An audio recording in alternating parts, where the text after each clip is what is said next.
James told Tú Điệp that he misses her and he very much. The night was colder than it should have been, a sly, slipping kind of cold that crawled through the thin wooden window frames and settled inside the small house like an uninvited witness. Điệp wrapped her arms around herself as she sat beside his bed, watching the little girl sleep. The soft rise and fall of his breathing offered a small anchor of peace. Yet it was nowhere near enough to steady the storm tightening around her ribs. James had been gone for days. Too strange, too silent, too long. Ever since the night he appeared at the door, pale, trembling, his eyes haunted by something he refused to speak, then vanished again without a word. Điệp had lived in a state of suffocating anxiety she could not confide to anyone. Someone in the village always didn't know. Others pretended not to hear the question. Fook, who adored James like a son, avoided her eyes.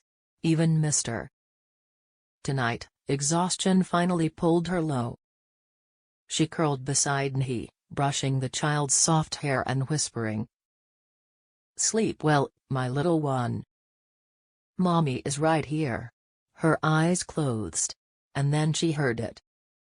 A voice, soft, low, trembling with a familiar pain she had not heard in what felt like a lifetime. "Điệp." Her breath stopped. "Điệp. Can you hear me?" She turned, but the room dissolved. The cold thickened into a pale, wavering mist. And from inside that mist, a silhouette emerged, slow, unsure, but unmistakably familiar. Her voice cracked. "James."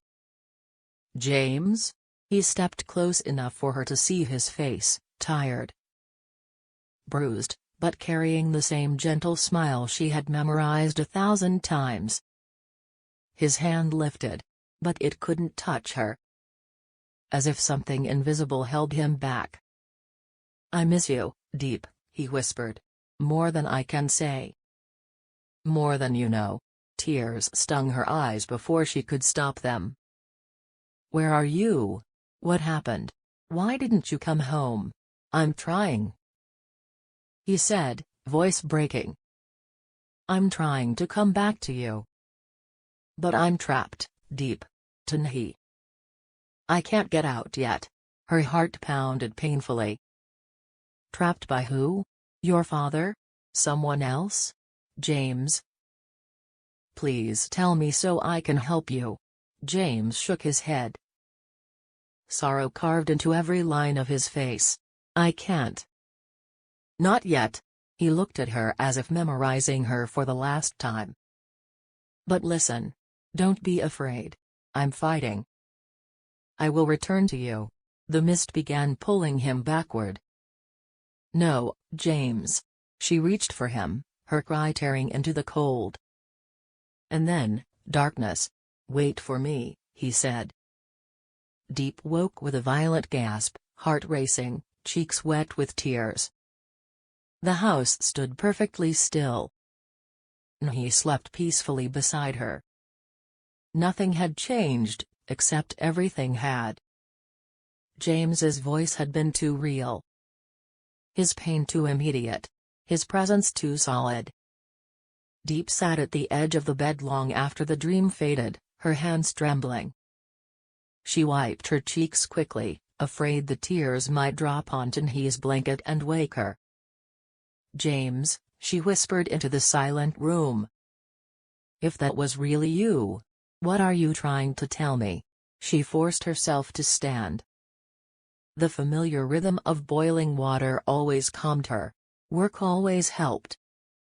Anything was better than sitting still with a fear too large to hold.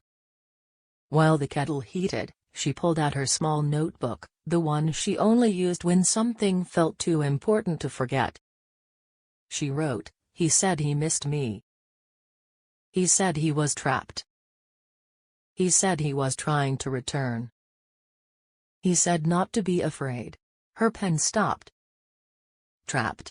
That single word pierced her thoughts like a sharpened thorn. She remembered the bruises on his arm, the trembling in his voice, the way he avoided every question, his abrupt disappearance, and his father's strange, icy behavior. Piece by piece, the puzzle she had been too afraid to assemble forced itself together. Someone was holding James. Someone who didn't want him near her.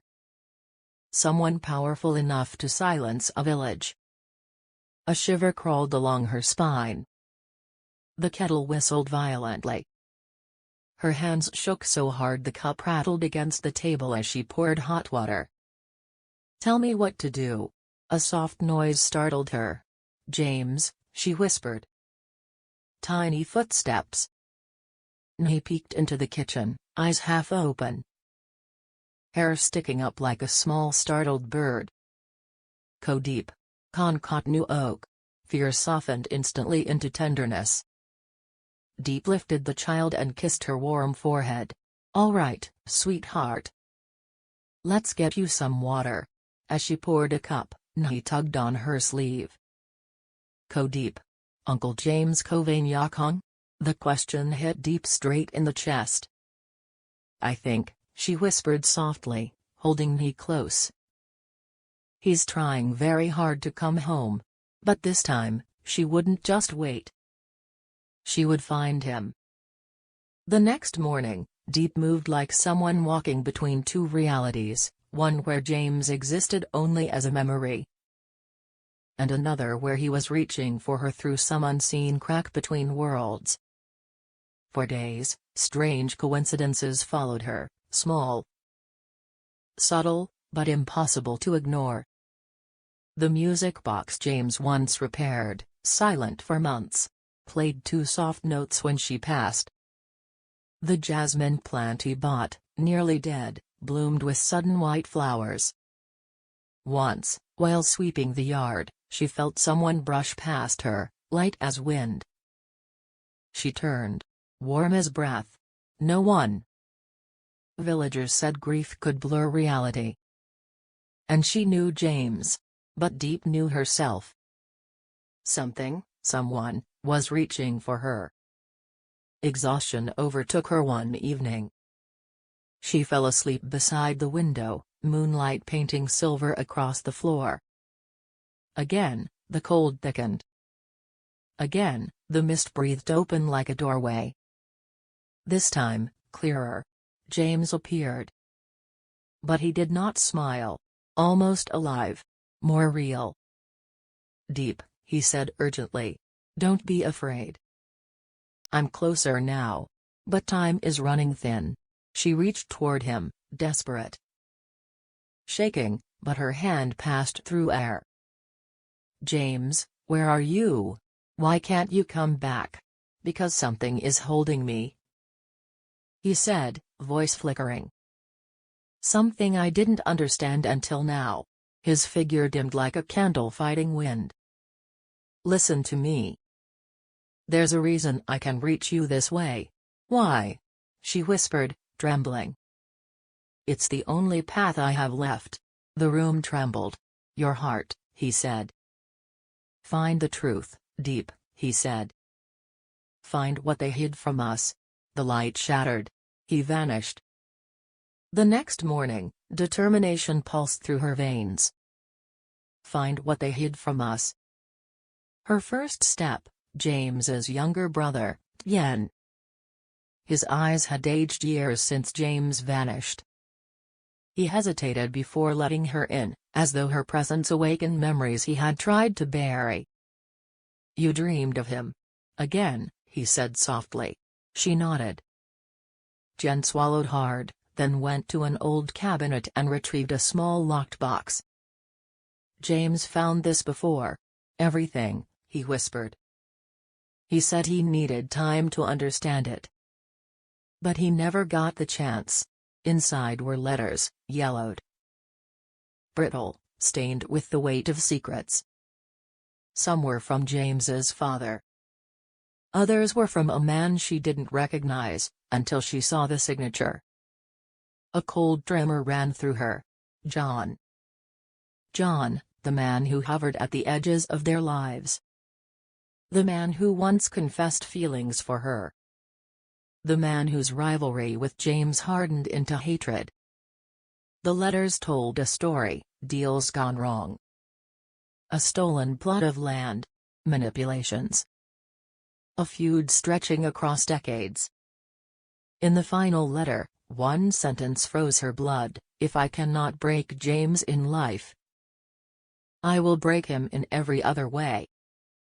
And when he falls, everything he loves will fall with him." The room went silent. Deep closed the letter with trembling hands. James wasn't simply lost. Now she understood. He was trapped, inside consequences born from a past neither of them had been allowed to see. And if she wanted him back, she would have to face John. Even if it meant losing everything.